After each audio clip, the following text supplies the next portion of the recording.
The Galactic Military Academy's classroom hummed with the usual pre-lecture chatter, a cacophony of clicks, whistles, and telepathic static that somehow passed for conversation among the galaxy's finest future officers. Well, mostly finest. Jake Morrison slouched in the back row, his human frame looking decidedly unimpressive next to his classmates. At barely 6 feet tall and lacking any visible armor plating, bioluminescent patches, or extra limbs, he was what most species generously called evolutionary challenged. His academy uniform hung loose on his lanky frame, and his messy brown hair defied every military regulation in the book. "Morrison's going to get us all killed one day," muttered Throck, the beetle-like Catherian whose chitinous exoskeleton gleamed under the artificial lights. Standing 7 feet tall with mandibles that could crush steel, Throck represented everything the Academy valued in a warrior. How did he even pass the entrance exams? Zara, the crystalline Vesperian, chimed with a sound like wind through crystal caves. "Luck," she transmitted telepathically to the group. "Pure, dumb luck. I've seen his test scores." Her translucent body shifted colors from blue to purple, indicating mild amusement. Pip, the amphibious engineer from Aquatica Prime, nervously adjusted his moisture suit. Maybe he cheated? Humans are supposed to be crafty, right?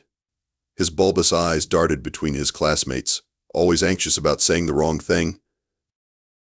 Jake, blissfully unaware of the conversation happening around him, was busy trying to balance a stylus on his nose. It was more entertaining than most of Instructor Vex's lectures and significantly more productive. The classroom fell silent as Instructor Vex slithered in, his reptilian form commanding immediate attention. The Saurian's scales bore the scars of a dozen campaigns, and his cold yellow eyes had seen more combat than most species experienced in their entire evolutionary history. He was a legend, a hero, and absolutely convinced that humans were the weakest link in the galactic military chain. "Cadets," Vex hissed, his forked tongue testing the air, "today we study real warfare. Not the simulation games you children play, but actual combat, life and death, glory and honor." His gaze lingered on Jake with obvious disdain. "Some of you might actually learn something useful." Jake caught the stylus as it fell and looked up with mild interest. "Are we watching movies? Sweet." Throck's mandibles clicked in disgust. "It's historical combat footage, Morrison. Try to show some respect." "Right, respect. Got it." Jake straightened slightly in his chair, which for him counted as attention posture. Vex's expression soured further. Throughout the semester, Morrison had somehow survived every training exercise despite showing all the tactical awareness of a concussed lemming. When Throck had accidentally activated a live grenade during demolitions training, Morrison had casually tossed it into a blast containment unit while reaching for his dropped sandwich. During the zero-gravity combat simulation, he'd defeated 3 opponents by accidentally ricocheting off the walls in patterns so random they confused the enemy targeting systems. The other instructors called it luck. Vex called it an affront to military science.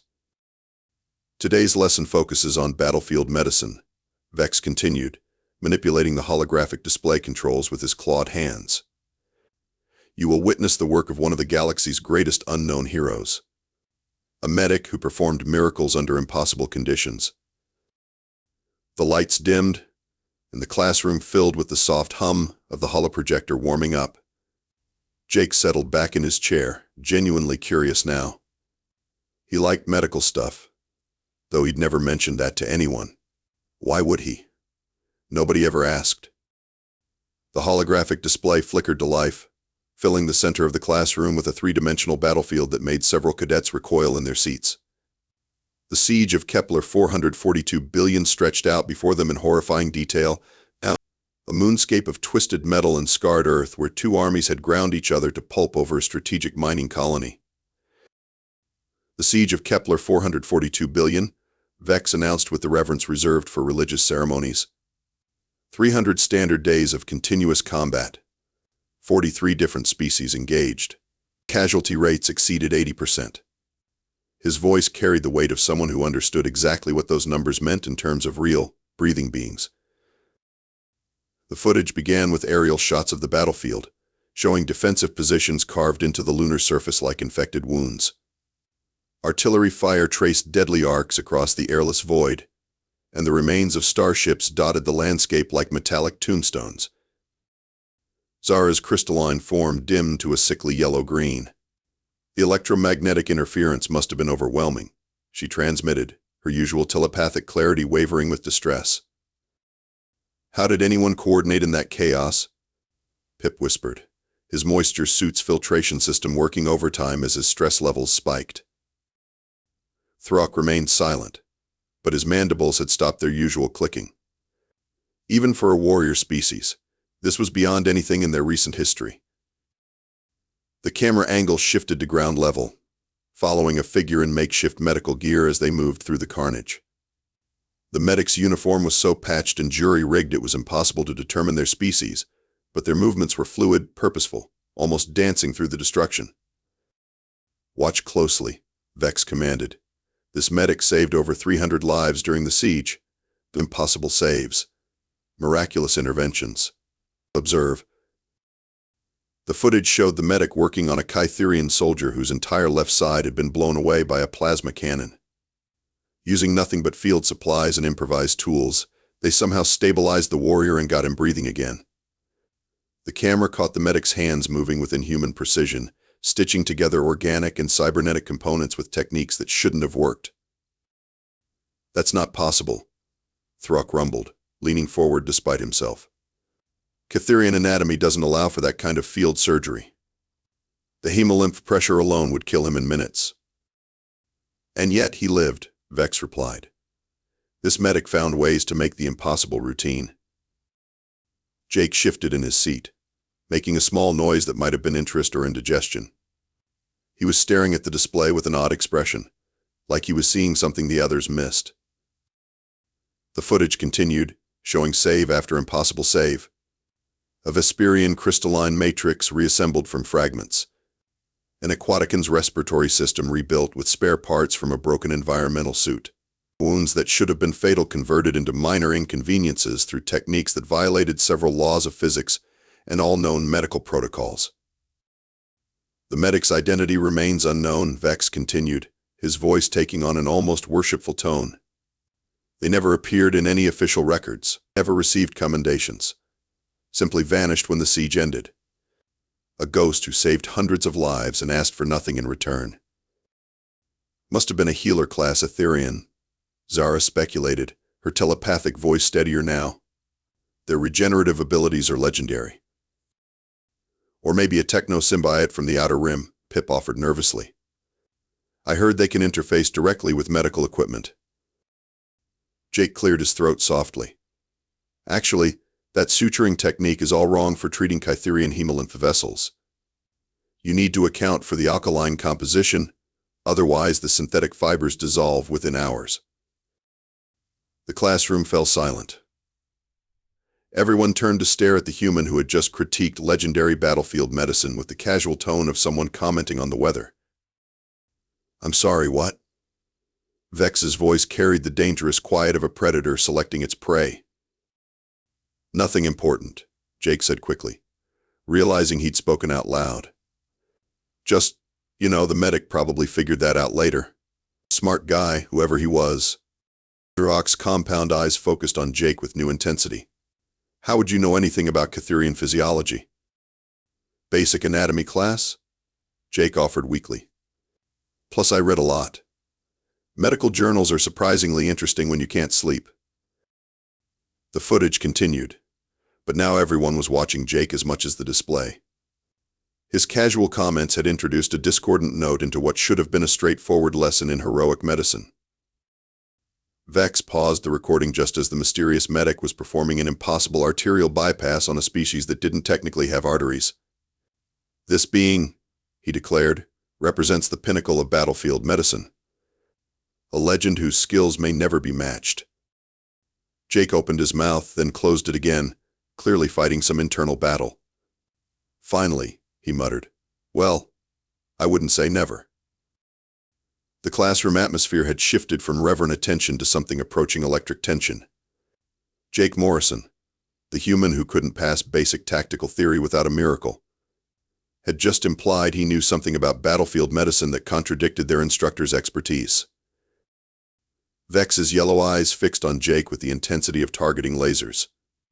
Morrison, you seem to have opinions about medical procedures you've never seen before.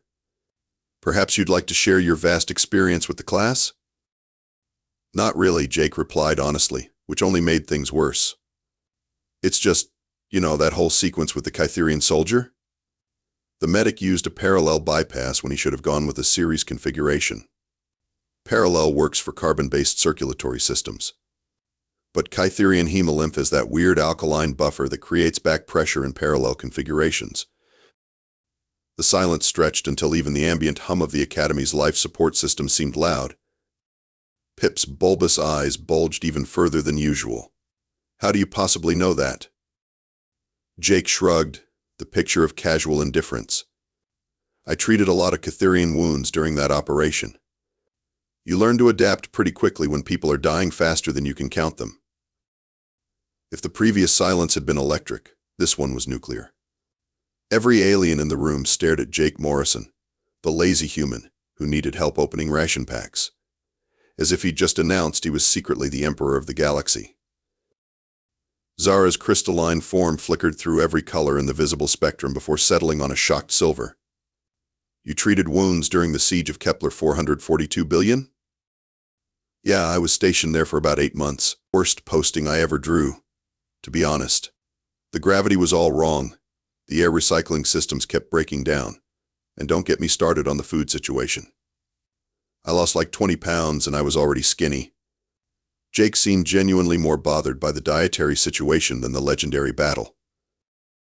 Throck's mandibles had locked completely open, which in Kytherian body language indicated either extreme surprise or impending death. You're claiming you were the medic in that footage. Oh, that was me? Jake looked back at the paused hologram with mild interest.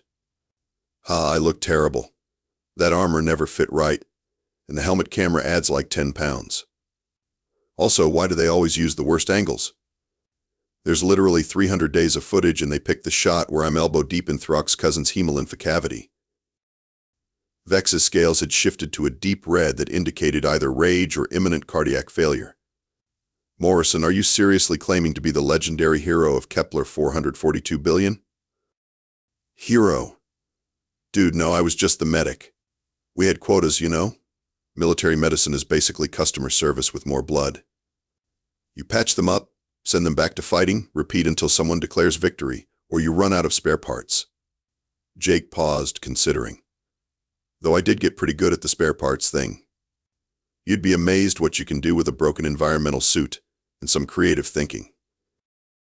The room's ventilation system cycled, the soft whoosh of air circulation unnaturally loud in the continued silence. Finally, Zara managed to transmit a coherent thought.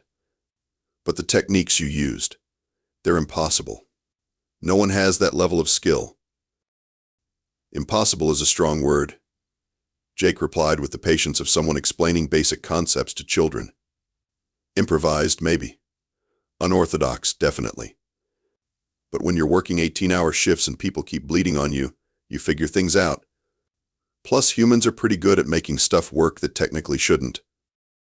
Vex leaned forward, his predatory instincts fully engaged. Prove it. Prove it.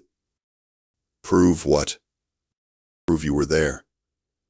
Prove you have the knowledge you claim. Anyone can memorize medical terminology. Jake looked genuinely confused. How am I supposed to prove I was somewhere 3 years ago? I don't exactly carry around certificates of attendance for every military operation. This isn't summer camp. Details, Throck rumbled, his voice carrying a dangerous edge. If you were really there, you'd know details that aren't in any official reports. Details like what? Like why the initial casualty estimates were wrong by 40%, Pip offered nervously. Jake snorted. Because whoever wrote those estimates never worked battlefield medicine. They calculated based on immediate fatalities and didn't account for the delayed cascade failures. Kytherian structural damage takes 6 to 8 hours to manifest. Asperian crystal matrix fractures can propagate for days before becoming critical. And aquatic and respiratory systems have those redundant backup chambers that keep working even when the primary systems are toast. He was warming to the topic now, his casual demeanor replaced by something approaching professional interest. The real problem was the environmental suits. Everyone was using standard issue gear rated for normal combat operations, but nobody planned for extended siege conditions. The suits started failing around day 40. And suddenly we were dealing with decompression injuries on top of everything else. I must have jury-rigged 200 emergency pressure patches using nothing but medical tape and prayer. Vex was taking notes now, his stylus moving rapidly across his datapad. The official reports mention equipment failures, but no specifics about environmental suits. Because the Quartermaster Corps didn't want to admit they'd ordered the wrong gear for the entire operation. Jake replied with a bitter laugh. 300 days of soldiers suffocating in their own suits because someone in procurement couldn't be bothered to read the environmental specifications for an airless moon. The casual way he delivered this damning indictment of military logistics sent chills through the assembled cadets. This wasn't hero worship or romantic idealization of warfare. This was someone who had lived through the brutal reality of military incompetence and somehow found it more annoying than traumatic. The weight of Jake's revelations settled over the classroom like a toxic atmosphere. Here was their class failure, the human everyone dismissed as lucky at best and incompetent at worst, now casually discussing one of the galaxy's most legendary military operations, as if it had been just another day at the office. Vex set down his stylus, his reptilian features unreadable. Morrison, assuming for the moment that your claims are genuine, how old were you during the siege of Kepler 442 billion? 21. Why? The instructor's scales shifted to a paler shade. You were 21 when you performed battlefield surgery that our finest medical colleges consider theoretically impossible? Jake looked genuinely puzzled by the question. Is that young? I mean, I'd been doing field medicine for 3 years by then. Started when I was 18, right after basic training. Pretty standard career track for human military medical corps. 18? Zara's telepathic voice cracked with disbelief. Humans begin military service at 18 standard years? Well, you can enlist younger with parental consent, but 18's the standard age. Why? When do other species start? Throck's mandibles clicked slowly, a sign of deep thought among Kytherians. Most warrior species begin training at 30 standard years after full physical maturation. Intellectual species typically start at 40 to 50 years. 40 to 50? Jake stared at his classmates as if they'd told him they were all secretly houseplants. What do you do until then? I mean, that's like half your life just waiting around to start your career. Pip's moisture suit cycled nervously. Education. Physical development. Psychological preparation for combat stress. Jake processed this information with the same mild interest he'd shown for the cafeteria menu. I guess that explains why everyone here seems so serious about everything. I was wondering about that. Vex leaned forward, his predatory instincts now focused with laser intensity. Morrison, you referred to the siege of Kepler 442 billion as your worst posting, implying you've had others. Oh yeah, tons. Kepler was definitely the worst, though. 8 months of continuous combat operations, terrible food, no real downtime. Most of my other deployments were only 4 to 6 months, and at least half of them had decent recreational facilities. The casual way Jake discussed extended combat deployments as a minor inconvenience sent visible shudders through his alien classmates. How many combat deployments have you completed? Vex asked, his voice carefully controlled.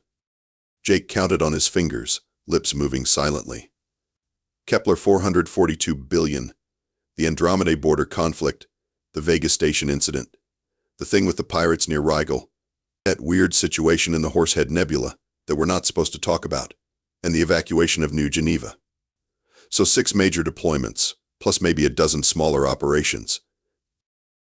You've seen more combat than most career officers, Throck observed, his warriors' respect warring with his bewilderment. Really? It never felt like that much. I mean, humans rotate through deployments pretty regularly. Keeps us from getting stale. Jake paused, considering. Plus, to be honest, military medicine is kind of addictive. The adrenaline, the problem-solving under pressure, the satisfaction of keeping people alive when everything's trying to kill them. It's like the world's most intense video game, except the NPCs have families. Zara's crystalline form had dimmed to a barely visible glow. You describe warfare as entertainment. No, not entertainment. More like extremely dangerous professional development. Look, I know it sounds weird, but humans are kind of built for this stuff. We've got this whole fight-or-flight response system that dumps all these chemicals into our bloodstream when things get dangerous. Makes us faster, stronger, more focused. Most species try to avoid triggering their stress responses, but humans learn to weaponize ours. The temperature in the room seemed to drop several degrees as Jake's words sank in. You weaponized your stress response, Pip repeated faintly. Well, not me personally. My species, over millions of years of evolution. We're basically persistence predators who learn to use tools. You know how most predators are ambush hunters? They wait for the perfect moment, strike fast, and if they miss, they give up and find easier prey? Nods around the room. Humans don't give up. We just keep coming, slower than a lot of prey animals, but we never stop. We'll chase something for days if we have to, just wearing it down until it can't run anymore. Then we kill it and eat it. The silence that followed this explanation was profound and deeply uncomfortable. So when you put humans in a combat situation, Jake continued, oblivious to the growing horror around him, we're basically in our natural element. The danger triggers all our predatory instincts. The adrenaline makes us more effective.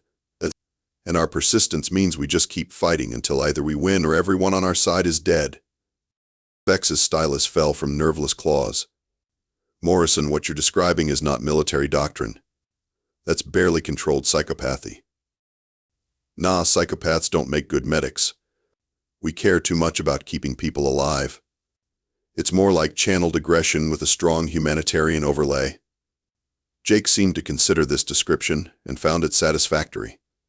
Plus, human military training is really good at teaching us when to turn the predator thing on and off. Most of the time, we're pretty normal. Most of the time, Throck echoed hollowly. Yeah, like right now. This is normal me. Relaxed, friendly, not particularly interested in hunting anything. But if someone kicked down that door and started shooting, I'd probably switch modes pretty quickly. As if to demonstrate his point, Jake's entire demeanor had remained cheerfully casual throughout this conversation that had progressively horrified everyone else in the room. He wasn't boasting or trying to intimidate anyone. He was simply explaining basic facts about his species with the same tone he might use to discuss the weather, which his classmates were beginning to realize made it infinitely more terrifying. Vex had reached that point in every instructor's career where they either regain control of their classroom or abandon all pretense of educational authority. His reptilian brain was screaming warnings about the human predator sitting casually in the back row, while his professional pride demanded proof of these impossible claims. Morrison, he hissed, you will demonstrate these alleged medical skills. Meow. Jake blinked in confusion. Demonstrate on what? I mean, nobody's injured right now. Unless you count Pip's chronic dehydration, but that's more of a lifestyle choice than a medical emergency. How did you know about my hydration levels? Pip squeaked, his bulbous eyes darting around the room as if seeking escape routes. Your moisture suit's been cycling every 30 seconds instead of the normal 60-second intervals. Your gill slits are slightly contracted. No, and you keep unconsciously reaching for water that isn't there. Basic field observation. Jake shrugged as if diagnosing medical conditions from across a room was perfectly normal behavior. Vex stood and moved to the medical training station at the front of the classroom, a sophisticated holographic simulator designed to teach basic first aid to future officers. The Academy's medical trainer.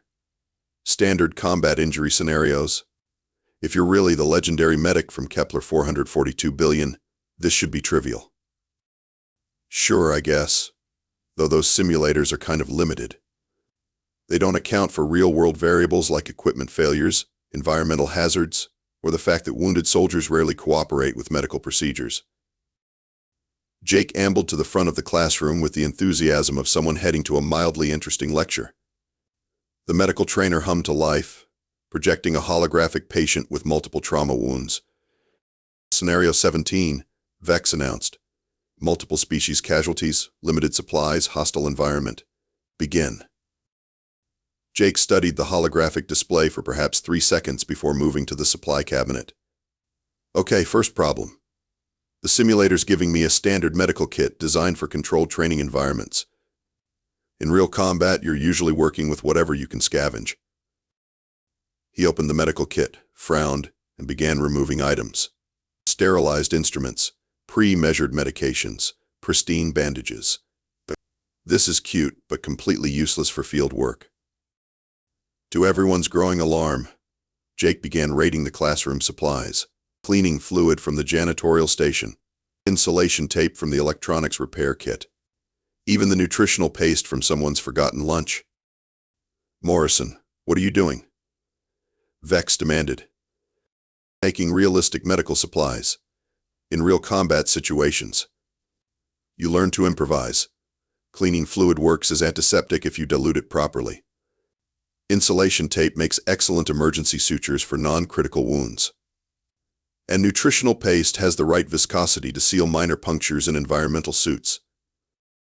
Jake's hands moved with practiced efficiency, assembling his improvised medical kit while maintaining a running commentary that grew progressively more disturbing. The trick to battlefield medicine is understanding that perfect technique will get you killed. You don't have time for proper sterilization protocols, so you prioritize based on survival probability. Critical wounds get the good supplies. Everything else gets field expedient solutions. He approached the holographic patient, his entire demeanor shifting subtly. The casual slouch straightened into focused attention, his eyes took on a predatory sharpness, and his movements became fluid and purposeful. Multiple trauma, mixed species casualties, priority assessment first. His hands passed through the hologram as he cataloged injuries within human speed. Catherian soldier. Massive hemolymph loss from severed primary circulation line. Immediate life threat. Vesperian casualty. Crystal matrix fractures causing systemic resonance failure. Critical but not immediately fatal. Aquatic and respiratory distress. Probably environmental suit breach. Zara's telepathic voice was barely a whisper. He assessed all 3 patients in under 10 seconds. Standard triage protocol, Jake replied absently, his attention focused on the holographic Caetherian. This one first. Hemolymph pressure's already dropping into the danger zone. What happened next would be discussed in academy medical circles for years afterward. Jake began treating the holographic patient with techniques that shouldn't have worked, using improvised tools that violated every safety protocol in the galactic medical database. He created a temporary circulatory bypass using insulation tape and cleaning fluid, somehow managing to reroute the Caetherian's entire hemolymph system through external tubing while maintaining proper pressure and chemical balance. The alkaline buffer in Caetherian hemolymph reacts with most standard medical adhesives, he explained while his hands worked with mechanical precision. But if you neutralize the pH with diluted cleaning solution and use insulation tape as a substrate, you can create a temporary seal that'll hold for 6 to 8 hours. The holographic patient's vital signs stabilized. Jake moved to the Vesperian casualty without breaking stride. Crystal matrix resonance failure. The Academy simulator doesn't really handle this properly because it doesn't account for harmonic frequencies. He pulled out what appeared to be a cafeteria spoon and began gently tapping the holographic crystal formations. Vesperians communicate through crystal resonance, which means their entire physiology is basically a living musical instrument. When the matrix fractures, you get discordant harmonics that can cascade through their entire system. The holographic Vesperian's color patterns shifted from the sickly red of system failure to a healthier blue-green. By creating counter-harmonics with properly tuned impacts, you can stabilize the resonance pattern long enough for the natural crystal growth to repair the fractures. Jake set down his improvised tuning spoon and moved to the final patient. Of course, this only works if you have perfect pitch and can calculate harmonic frequencies in your head.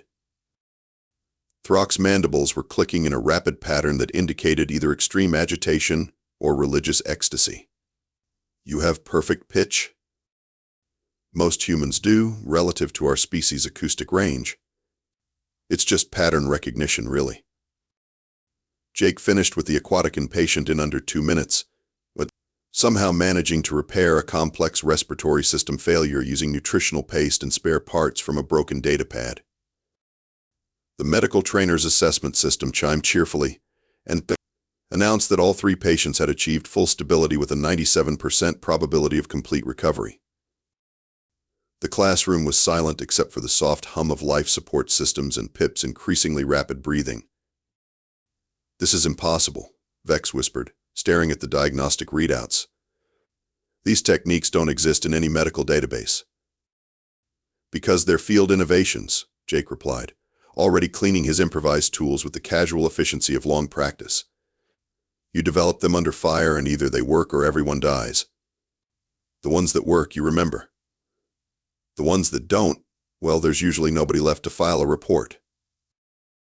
He straightened up, returning to his normal casual posture, as if he hadn't just performed medical miracles with kitchen utensils and cleaning supplies.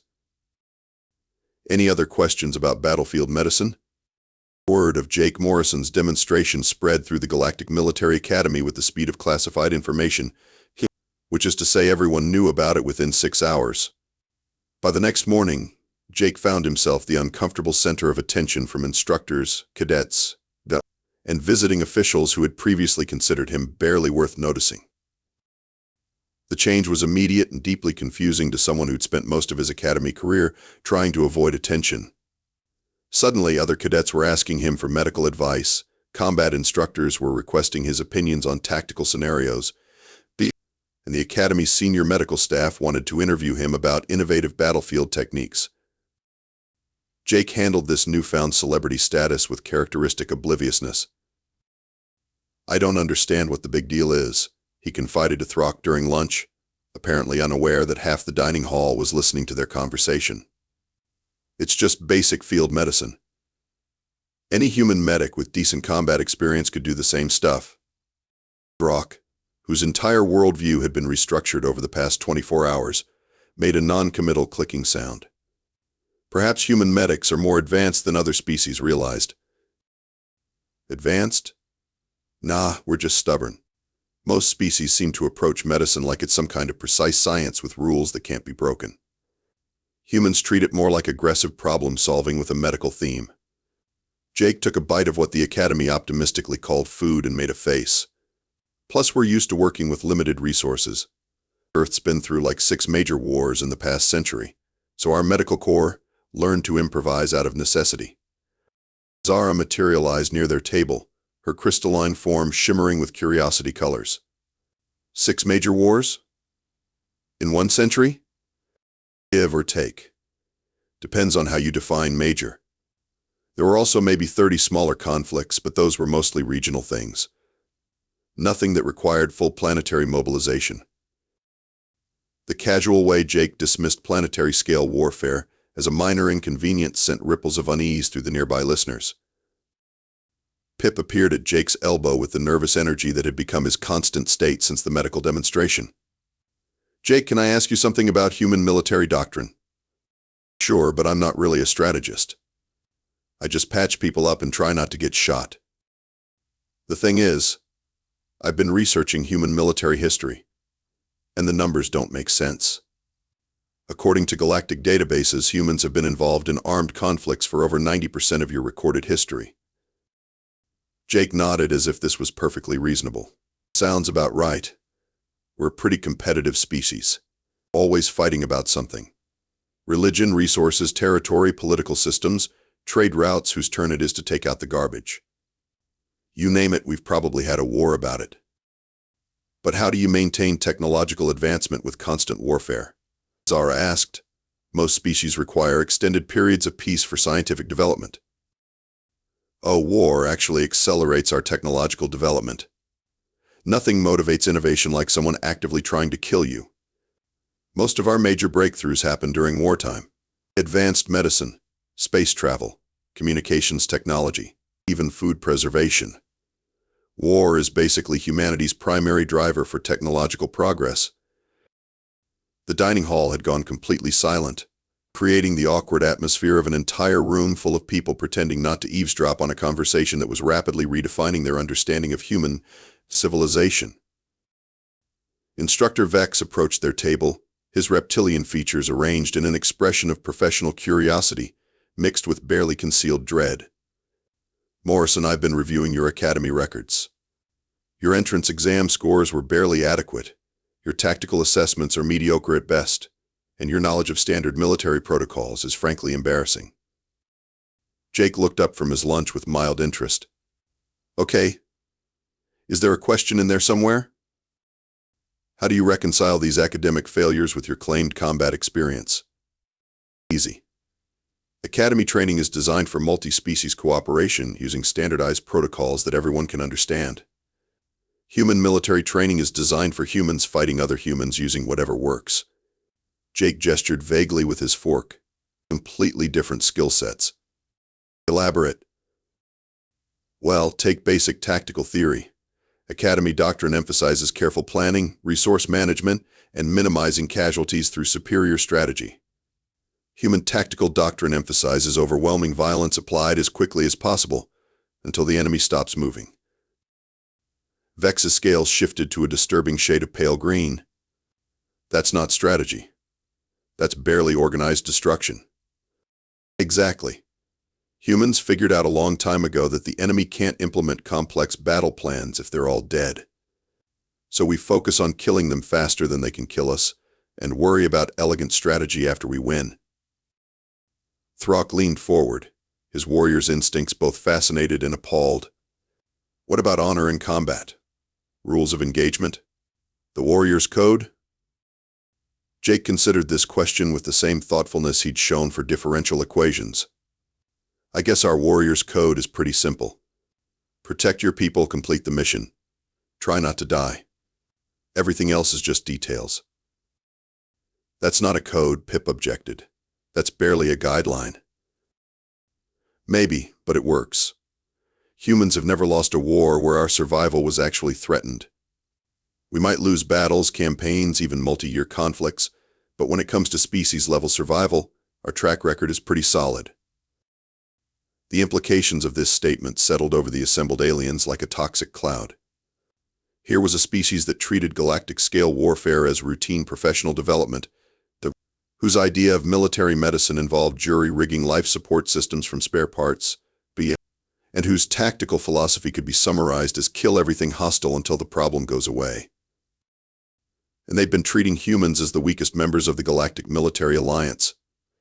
Commander Zareth, the Academy's senior administrator, materialized at Vex's shoulder with the silent efficiency that made Etherian officers so unsettling. "Cadet Morrison, I'd like to discuss your reassignment to advanced tactical medicine." "Reassignment?" Jake looked genuinely confused. "I thought I was doing okay in the basic program." "You were performing adequately in coursework designed for species with minimal combat experience. However, given your background, we feel you might be better suited to our specialist training programs." "What kind of specialist training?" Zareth's ethereal form flickered with colors that indicated either excitement or terror. "Combat medic instructor, advanced battlefield surgery, hostile environment medicine. Essentially, we'd like you to teach other species how to practice medicine under the conditions you consider routine."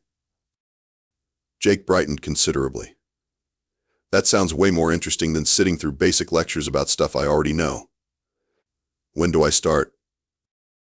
As Jake and Commander Zareth discussed the details of his new assignment, the other cadets exchanged glances that conveyed a single, unified realization. They hadn't been studying alongside the class failure.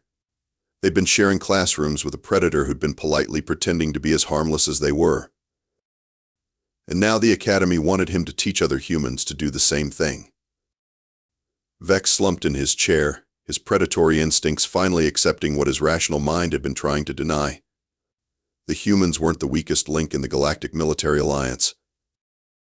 They were the apex predators who'd been graciously allowing everyone else to think they were in charge. Later that evening, as Jake packed his belongings for transfer to the advanced training facility, the Throck found him methodically sorting his limited possessions with the same clinical efficiency he applied to everything else. I have to ask, Throck said, settling his massive frame against the doorway. Were you ever actually struggling with the coursework? Jake paused, holding a worn medical text that looked like it had survived several wars. Define struggling. Did you find the material challenging? Oh, the material was fine. It was the teaching methods that were weird. Everything here is so theoretical. Like they expect you to have perfect conditions, unlimited supplies, and cooperative patience. Jake shrugged. Where I come from, medical emergencies usually happen when someone's shooting at you in the middle of a toxic wasteland during a hurricane. Academy training felt like learning to perform surgery in a luxury resort. And you never mentioned this because nobody asked. And honestly, I figured if I mentioned that most human medics learn their trade in active combat zones, people might get the wrong idea about Earth. Throck's laugh rumbled through his chest like distant thunder. What would be the wrong idea? Jake looked genuinely perplexed by the question. That we're violent or something. I mean, we fight a lot, but it's not like we enjoy it. It's just efficient. Conflicts get resolved faster when everyone involved knows the stakes. As Jake disappeared into the advanced training program, word of the Morrison incident spread throughout the Academy's faculty. Within a week, a complete review of human military capabilities was ordered. Within a month, several long-standing assumptions about Earth's role in the Galactic Alliance were quietly revised. And in a small, classified report that would eventually reach the highest levels of Galactic Command, a single line appeared that would change everything. Recommend immediate reassessment of human military classification.